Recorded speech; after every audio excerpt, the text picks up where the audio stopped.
मिसावान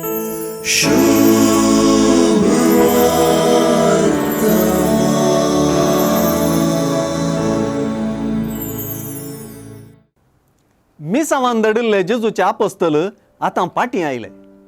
सुवार्थेकारांनीच विवरिल्लें तशें जिणी बदलपाची बरी खबर परगटून देंवचार धांवडावन आनी पिडेस्तांक तेल माकून गूण केले ते आतां जेजू लागीं तांणी केल्ल्या मिसावांची वर्दी दितात.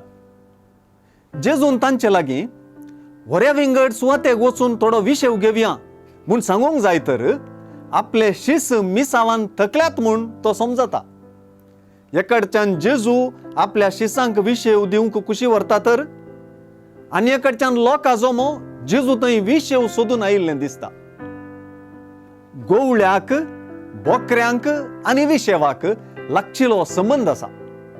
किर्तनगर्त म्हणटा तशें, सोमी म्हजो गोवळी कांयच म्हाका उणें ना. पांचव्या चोरवाच्या मैदानाचेर विशेव घेवंक तो म्हाका दिता.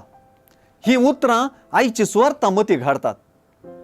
विशेवाक भायर सरिल्ल्या जेजू आनी आपोस्तलांक विशेव आशेवचो व्हड लोकां जोमो विशेव जाग्यार भेटलो.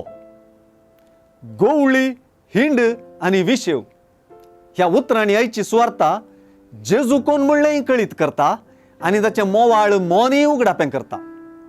सुवार्थेंतलीं उतरां जेजू आनी लोकां जोम्या उद्देशी सगळें स्पश्ट करतात. गोवळी नासलेल्या बोकऱ्यां परी तें आसलें देखून ताचें काळीज मोवाळ्ळें आनी तो तांकां जायतें शिकोवंक लागलो. त्या विशेवाच्या मैदानाचेर जेजूची शिकवण लोकांक पांचवो चोरव जावंक पावली.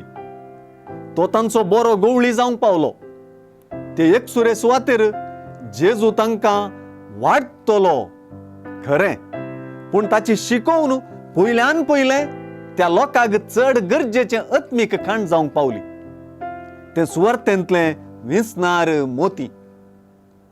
एजेकिएल प्रवादीन 30 आनी 4 अध्याय वाक्य 14 आनी 15 हांगासर सांगून दिल्ली, हांवूच म्हज्या बोकऱ्यांक चरयतलो आनी हांवूच तांकां विशेव दितलो म्हणलीं उतरां गोवळ्या जेजू थंय खरी जाली. ताचें उतर आयकुच्यात आत्मीक चोरव आसा, विशेव आसा.